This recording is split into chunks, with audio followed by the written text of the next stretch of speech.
This little light of mine, I'm gonna let it shine. You can sing with me. This little light of mine, I'm gonna let it shine.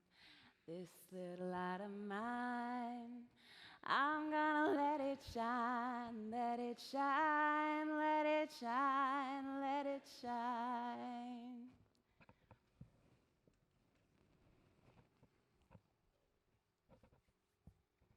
This is not a speech about energy.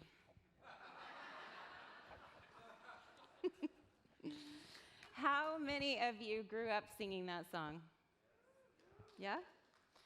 And how many of you believed when you were little that you had truly something special, something extraordinary to offer the world? Good. You should have. Somewhere along the journey from childhood to adulting, I think a lot of us learned to dim our lights. For me, my family of origin gave me the message that my light was too loud, too aggressive, just too much. Tone it down a little, Sarah.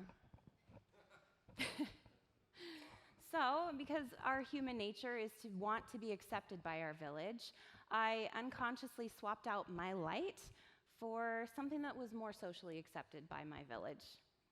In my family of origin, motherhood and mothering was a priority for the women. We held that in high esteem, as we should have, because moms, we make the world go round. Yeah. But when you hold all of your value in one character trait, and then years later find yourself sitting in the infertility clinic because you can't produce that value, where does it leave you? That's where I was 13 years ago. My husband and I were told that we probably wouldn't be pregnant, and we wanted nothing more than to grow our family. So we went the route of foster care, foster adoption, nothing more riskier than to try to do that and adopt kids. My husband's family is Native American, so we have a little niche there because we know that there is a high representation of Native American kids within the foster care system and a very low percentage of Native American foster homes. And Native American kids are protected under a federal law called the Indian Child Welfare Act. This is to ensure that the Native American culture stays intact. It's there for a reason, and it's a good one. But it put us at an advantage, which we were okay with, honestly. We started to go through the foster parenting, the licensing process, right? Which is hoop after hoop after hoop, right? We did our home study, we failed our home study, we did it again, we had all the interviews, we had the doctor's appointments. I mean, you have to be fully checked out in order to become a foster parent. So during this process, it's a month-long process. My husband's tribe reached out to us and they said, "We have 2 babies. How do you feel about 2?" And I was like, yes, bring it. I am going to win mothering. Yes, I can do 2 babies. So my husband and I flew out. Oh, I have a picture, forgot. On Thanksgiving night to meet our babies in Oklahoma. We interrupted the foster parents' Thanksgiving dinner. We were so excited to meet them. It was instant bliss. But we could only visit for a weekend because our foster care license hadn't been processed yet. It was still in the works. So we had to come back to Washington, and we nested for the next month. We got 2 of everything, and everything was hand-me-down, borrowed, or stolen. I mean, we scrapped it together because we had nothing. We were so excited to be parents. We flew back right before Christmas to be with them, and Washington assured us that our foster care license was going to come through any day, so we were going to be there for the holidays, and it was going to be amazing. At 4 p.m. on Christmas Eve night, our foster care license got processed by the state of Washington. And then a snowstorm hit Tulsa, Oklahoma, and we had to spend 5 days in a hotel room with 2 babies that we had just met. It was a disaster. If the state could have seen it, they probably would have taken the babies back. Oh my gosh.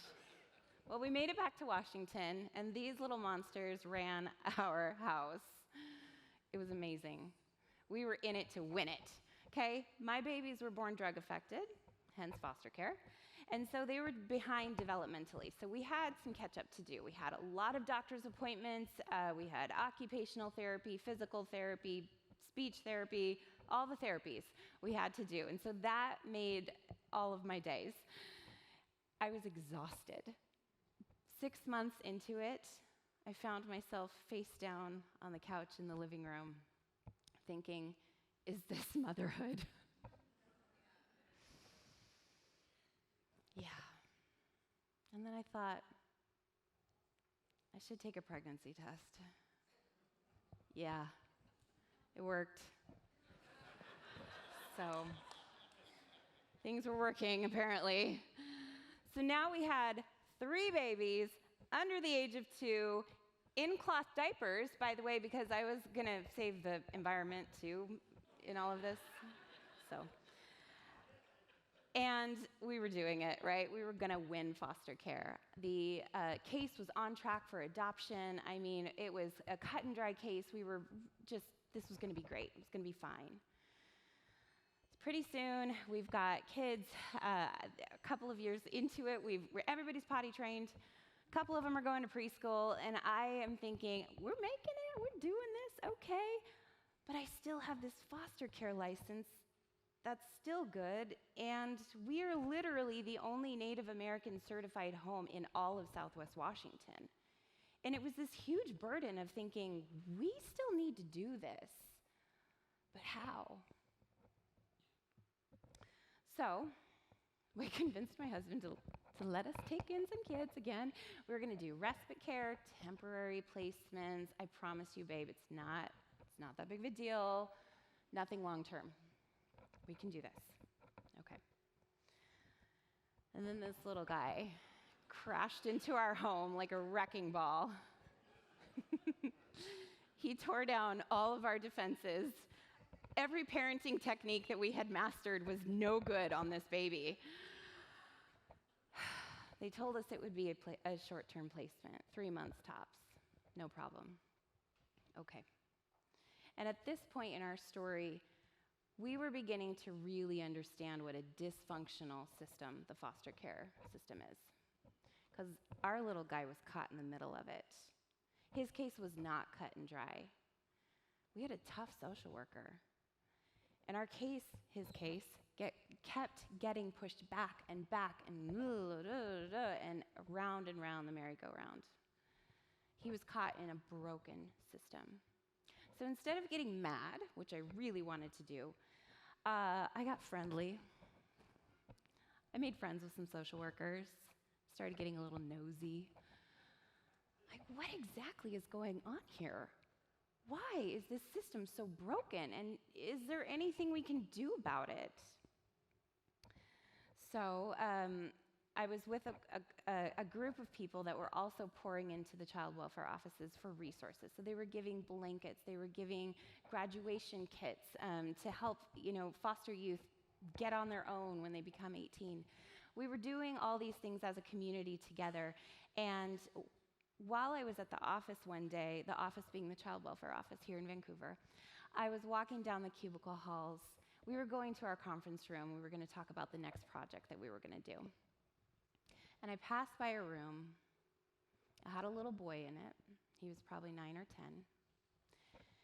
And he's sitting in the conference room all by himself. The lights were off. The gray light from the northwest was filtering in.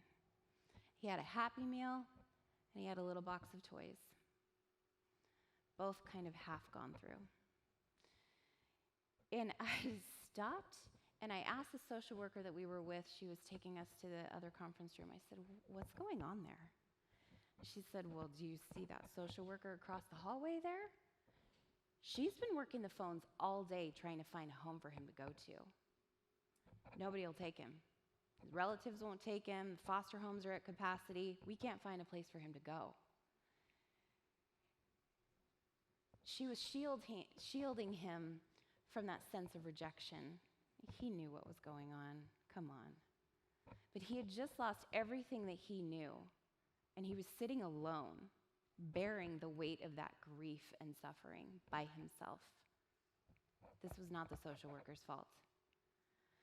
My mommy heart broke. And that little light inside me that I had worked so hard to dim started flickering, started sputtering. It kind of melted over. And so I asked the question of this social worker who would later become the co-founder of our organization. I said, what if the community came in to watch him? What if I've got 5 friends and they've got some time on their hands during the day? What if they just came down here and sat with him, read him a story, or just sat there so he wouldn't be alone? So she thought that was a great idea. She ran it up the chain at DCYF, which is the Department of Children, Youth, and Families. And the answer wasn't no. And I'm like, that's a yes. We're going to go with that. So together with this CPS social worker, who was a very seasoned social worker, we put together policies and procedures.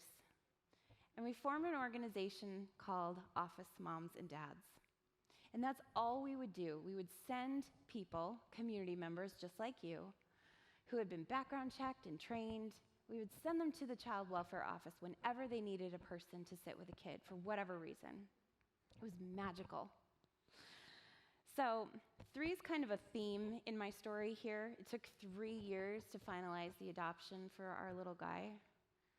I'm on mic number 3. And within 3 years of this little budding thought, we had grown to 18 locations, all the way up the I-5 corridor, up to Bellingham.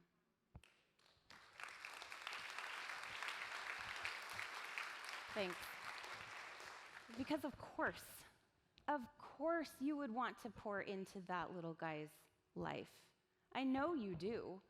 We just made a way for you to do it. So 3 years into this program and all the ups and downs of navigating the system for our little guy, we finalized his adoption.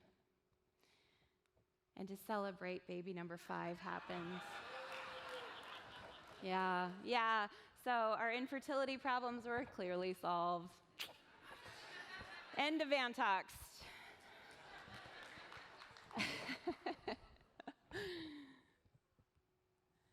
And as I was giving birth, Idaho called, and they wanted the program too. I said, what? Are you kidding me? Like, this was just meant for Vancouver.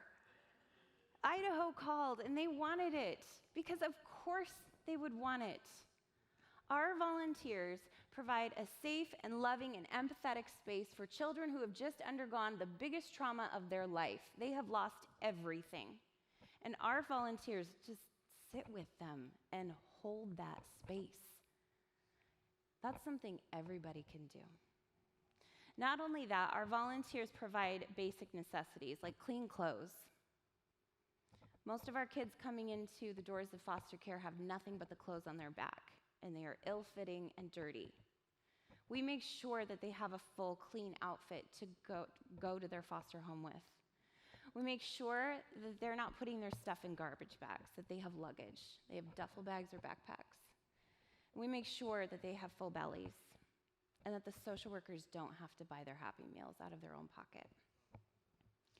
So taking care of those basic human needs, we're also taking care of souls and hearts and helping them flourish. Our volunteers are, in a sense, first responders to trauma for kiddos. And so here's the part of the story that I feel like all of us can fill in at this point, because, and then everybody say it, the pandemic happened. We all have that headline in our life, right? That we were doing this and this and this, and then the pandemic happened. Well, for Office Moms and Dads, we didn't shut down. The offices shut down. We had no place to go, but our volunteers still wanted to help. We had over 500 volunteers in 2 states, and they were all saying, what else can we do? So we got scrappy, right? We delivered pizzas to foster families. We handed out clothing because we had so much of it. And kids kept growing. Oh my gosh, my kids grew like weeds during the pandemic.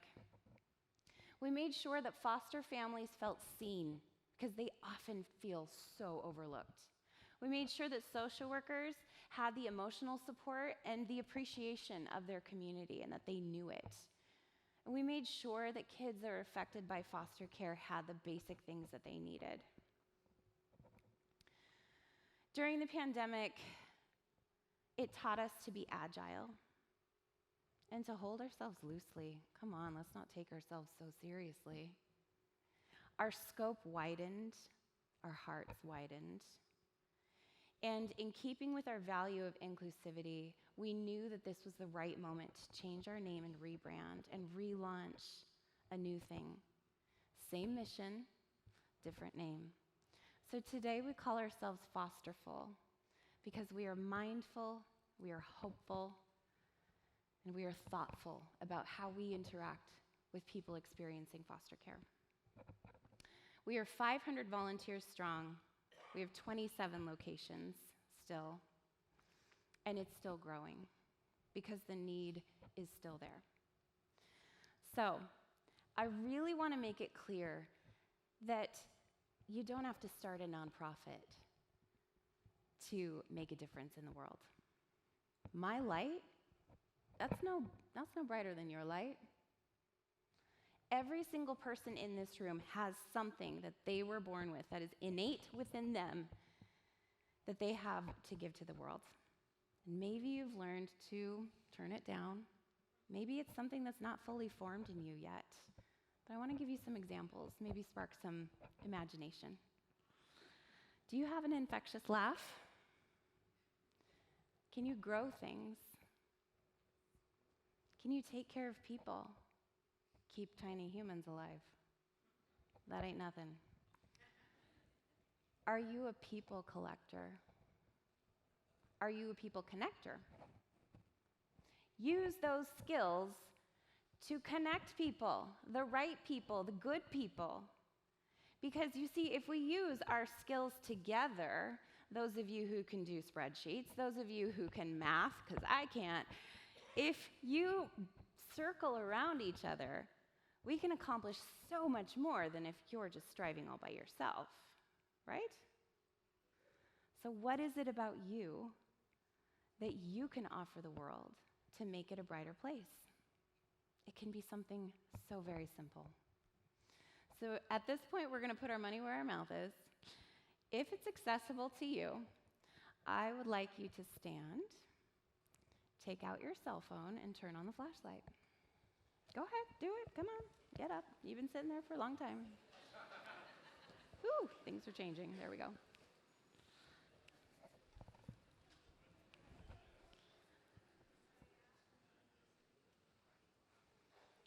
And sing, "This little light of mine, I'm gonna let it shine.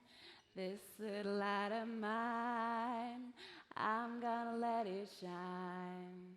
This little light of mine, I'm gonna let it shine, let it shine, let it shine, let it shine." Thank you so much, you guys. Woo!